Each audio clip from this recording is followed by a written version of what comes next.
முதலனைக்கு ஆளுநர் உரை பேச்சை பிடிச்சிருக்கார். முதலமைச்சர் பேச வேண்டும். அவர் பேசினாரு, எல்லாரும் எந்திரிச்சு ஓடி போயிட்டாங்க. இது நடந்தது. அவர் பேசாத இருக்க வரைக்கும் உங்களுக்கு ஆபத்து இல்லை. பேசி ஆரம்பித்தா அவருடைய அறிவு போல வார்த்தைகள் வந்து கொண்டே இருக்கும். இதையெல்லாம் நான் எதற்காக சொல்லி சொன்னால், அமைதியாக இருக்கக்கூடியவர் யார் வந்தாலும் உட்கார வைப்பாங்க. 15 நிமிஷம் 20 நிமிஷம் கேட்பாரு, ஒரு வார்த்தை பேச மாட்டார். அப்சர்வேஷன் என்று சொல்வார்களே, அதை தெரிந்து கொண்டு துணிந்து செய்யக்கூடிய ஒரு முதலமைச்சர். எல்லோரும் சொன்னார்கள், பத்திரிகை நண்பரிடத்தில் சொல்லுகிற போது வெளியே இருந்து கொண்டு எதிர்கட்சி தன் கருத்தை சொன்னது. சினிமாவை போல நடிக்கிறார்கள். சினிமாவிலே உச்சகட்டத்தில் நடித்துவிட்டு தான் மக்கள் பணியாற்றுவதற்காக 250 கோடி ரூபாய், ஆண்டிற்கு 500 கோடி ரூபாய் வேண்டியதில் என்று தூக்கி எறிந்து விட்டு வந்திருக்கிற தலைவர் தான் தமிழக வெற்றிக் கழகத்திலே தலைவர் தளபதி என்பதை நீங்கள் மறந்துவிடக்கூடாது.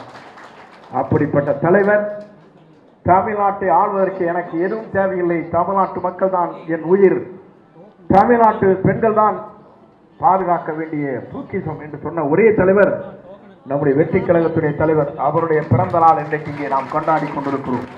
இன்றைக்கு நம்முடைய வெற்றிக் கழகத்துடைய தலைவர் என்னை தூக்கி எறிந்த போது நான் என்ன செய்வது என்று தருமாறிக் கொண்டிருக்கிறது. என்னை கரம் பிடித்து வேலை கொண்டு வந்து இன்றைக்கு அமைச்சராக இருக்கிறார்.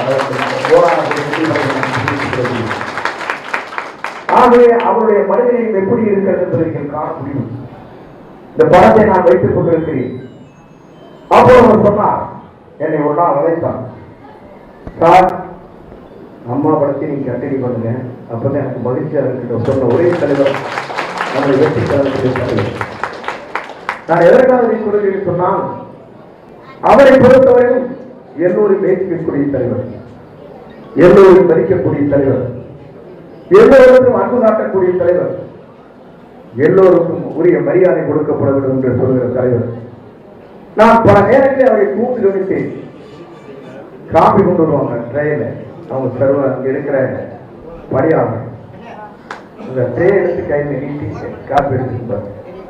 இதுவரையும் நான் காணாத ஒரு காட்சியை உள்ளத்தை கண்டேன். அப்படிப்பட்ட மனிதனை தலைவரோடு நான் பயணத்தில் அப்படிப்பட்ட மனிதனை தலைவர் தான் நாட்டு மக்களுக்காக இன்றைக்கு பணியாற்றுவதற்கு பல்வேறு திட்டங்களை நாம் தேர்தல் களத்திலே அறிவித்திருக்கிறோம்.